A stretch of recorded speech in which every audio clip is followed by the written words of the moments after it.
বর্তমান সময়ে আমরা প্রায় প্রতিটি গুরুত্বপূর্ণ কাজ ইন্টারনেটের মাধ্যমেই করে থাকি। সেটা হতে পারে তথ্য সংগ্রহ, online shopping, hotel booking, video call, recharge কিংবা মানি ট্রান্সফার করা। বলতে গেলে প্রায় প্রতিটি ক্ষেত্রেই আমরা ইন্টারনেটের উপরে অধিক পরিমাণে নির্ভর হয়ে থাকি। হয়তো মনে হচ্ছে যে ইন্টারনেটের বিষয়ে আমরা সবকিছুই জেনে ফেলেছি, তবে আপনি জেনে আশ্চর্য হবেন যে আমরা সাধারণত ইন্টারনেটের যতটুকু পরিমাণ ব্যবহার করছি সেটা সম্পূর্ণ ইন্টারনেটের মাত্র 4%, এবং এর বাইরেও ইন্টারনেটের বেশ কিছু রহস্যজনক অংশ রয়েছে। দর্শক, চলুন তাহলে জেনে আসি সেই রহস্যজনক দিকগুলো। সঙ্গে রয়েছি আমি মানসুরুল ইসলাম, এবং আপনারা দেখছেন দ্য ফায়ারফ্লাই। তাহলে চলুন ভিডিওটি শুরু করা যাক। ইন্টারনেট এক গভীর সমুদ্রের মতো। সেখানে আমরা দৈনন্দিন জীবনে যা যা ব্যবহার করি তাকে সমুদ্র পৃষ্ঠের সঙ্গে তুলনা করা যায়।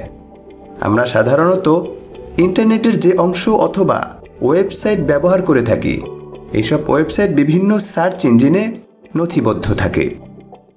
ইন্টারনেটের এই অংশকে সারফেস ওয়েব বলা হয়। যে কোনো ওয়েব ব্রাউজার থেকেই এই সব ওয়েবসাইট খুব সহজেই খোলা যায়। কিন্তু এর নিচেই থাকে ডিপ ওয়েব, যেখানে ওয়েবসাইটগুলি যে কোনো ওয়েব ব্রাউজারের মাধ্যমে ওপেন করা গেলেও সার্চ রেজাল্টে এই ওয়েবসাইটগুলি দেখা যায় না।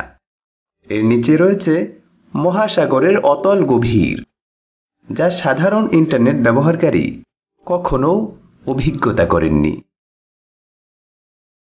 ইন্টারনেটের এই অংশকেই বলা হয় ডার্ক ওয়েব। মূলত পরিচয় গোপন রেখেই ইন্টারনেট ব্যবহারের কথা মাথায় রেখে শুরু হয়েছিল ডার্ক ওয়েব, কিন্তু ক্রমশ তা অপরাধীমূলক কার্যকলাপের আখড়া হয়ে উঠতে শুরু করে। এখানে যে কোনো বড় সড়ো অপরাধমূলক কাজের পেছনে ডার্ক ওয়েব ব্যবহারের যোগ পাওয়া যায়। তবে শুধু অপরাধমূলক কাজই নয়, পরিচয় গোপন রাখতে অনেক সাংবাদিকও নিয়মিত ডার্ক ওয়েব ব্যবহার করে থাকেন। ডার্ক ওয়েবের মাত্র একটি ভুলেই মুহূর্তেই নেমে আসতে পারে আপনার জীবনে অন্ধকার।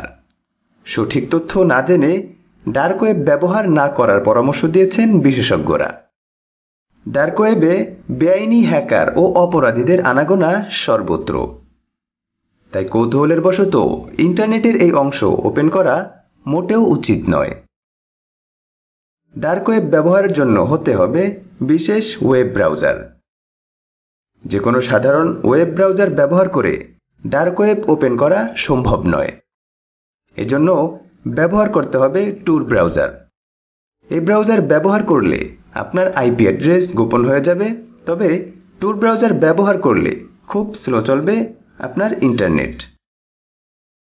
টুর ব্রাউজার থেকে ডার্ক ওয়েব ব্যবহার করা সম্ভব, তবে নিজের কম্পিউটার অথবা মোবাইলে এই ব্রাউজার ইনস্টল না করাই ভালো। ডার্ক ওয়েব সম্পর্কে বিস্তারিত না জানলে এই ব্রাউজার কখনো নিজের ডিভাইসে ইনস্টল করবেন না। প্রিয় দর্শক, দ্য ফায়ারফ্লাইয়ের আজকের পর্বটি এই পর্যন্তই। ভিডিওটি ভালো লাগলে চ্যানেলটি সাবস্ক্রাইব এবং লাইক কমেন্ট করে অন্যদের মাঝে শেয়ার করে দিন। আমাদের পরবর্তী ভিডিও দেখার আমন্ত্রণ জানিয়ে আজকের মতো এখানেই ইতি টানছি। আল্লাহ হাফেজ।